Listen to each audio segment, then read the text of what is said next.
Vai lembrar que nessa semana também Gabriel Bortoleto vai à pista com um carro antigo da Sauber em Imola, na pista preferida dele. Então, você que está ouvindo a gente ou assistindo a gente, dependendo do dia que você estiver assistindo ou ouvindo, pode ser que já tenha rolado esses testes, mas, mais uma vez, né, Guilherme, é importante para o Gabriel Bortoleto começar a pegar, mesmo com um carro antigo, mas é um carro de 2 anos, já com esse com esse regulamento de efeito solo, para ele ganhando cancha, que é mais do que necessário, né? Sim, é fundamental, ainda mais esse carro de efeito solo que tem sido um carro tão complicado para os pilotos. Tem muitos que ainda não conseguiram se adaptar 100% a esse novo modelo do efeito solo, um carro mais baixo e tudo.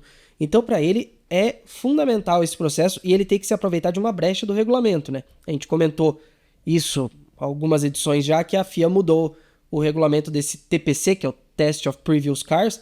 Pilotos que são regulares do Mundial, eles estão limitados a uma duração de testes de 4 dias e 1.000 km. Só que o Bortoleto, como estreante, não entra nessa regra.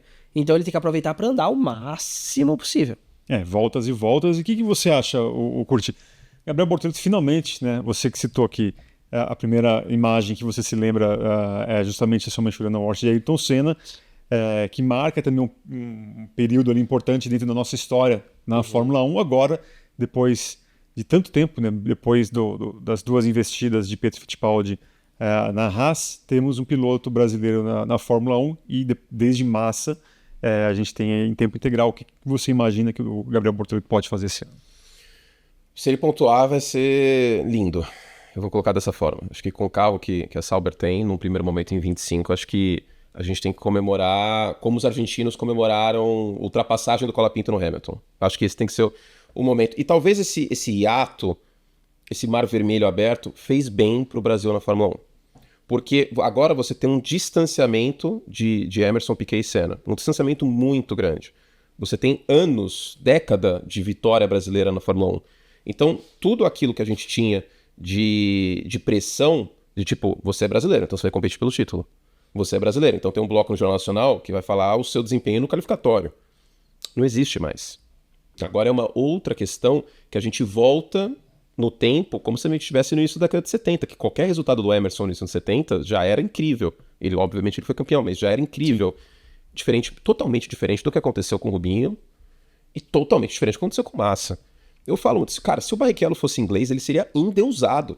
O Martin Brundle é endeusado na Inglaterra.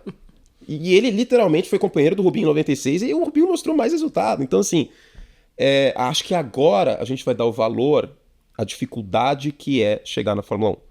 Porque nos anos 90, com o dólar 1 para 1 e com todo o alcance que o automobilismo tinha aqui no Brasil, era uma outra realidade. Completamente diferente. E certamente que não voltará mais. E não voltará mais. Então hoje já era difícil naquela época, né? Já era muito difícil. Então, por exemplo, você tinha, além do Rubinho no final dos anos 90, você tinha, na época que o dólar era 1 para 1, você tinha o Ricardo Rossetti, que a família tinha recursos. O Pedro Paulo Diniz, obviamente, também mais recurso ainda. E agora você não tem essa possibilidade. Por mais que você tenha uma família bilionária brasileira, o dólar não ser 1 para 1. As dificuldades são outras, né? Naquela época era um distanciamento muito grande, né? Não tinha essa conexão, essa proximidade com o restante do mundo. Agora é o financeiro que tem pesado mais na história. E eu acho que as categorias de base eram mais baratas na época também, né? Eu tava ouvindo esses dias acho que é Beyond the Grid, entrevista com o Christian. E ele fala da época dele na Fórmula 3 inglesa e tal. E acho que era muito mais barato, e agora é um achismo meu, mas eu imagino que sim. Você ser um expoente numa Fórmula 3 inglesa, numa Fórmula 3000, nos anos 90 e nos anos 2000, do que é competir hoje na Fórmula 2. E até impressão também, né? Uhum. É um campeonato mundial a Fórmula 2. Menos do que a Fórmula 1, obviamente, mas... Então, é muito mais difícil. Já era difícil para um brasileiro, para um sul-americano.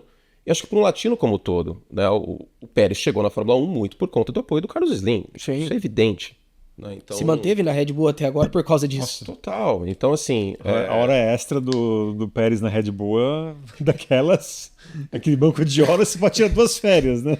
Então eu acho que o legal é isso, cara, que existe um distanciamento e acho que a pressão é muito menor. E qualquer resultado positivo do Bortoleto, passar para o Q2 já tá muito legal. E antigamente, não passar para o Q2 ia ser uma tragédia. Sim. Uma tragédia, meu Deus, um piloto brasileiro. Assim? E você vê que até os últimos pilotos brasileiros sofreram um pouco com isso. O Felipe Nasser sofreu com isso, por exemplo. Sim. Na mesma equipe. E olha a expectativa como é diferente. Claro, o Bortoleto acho que chega com muito mais expectativa, né? Claro, evidente, como campeão e uma ascensão muito consistente, né?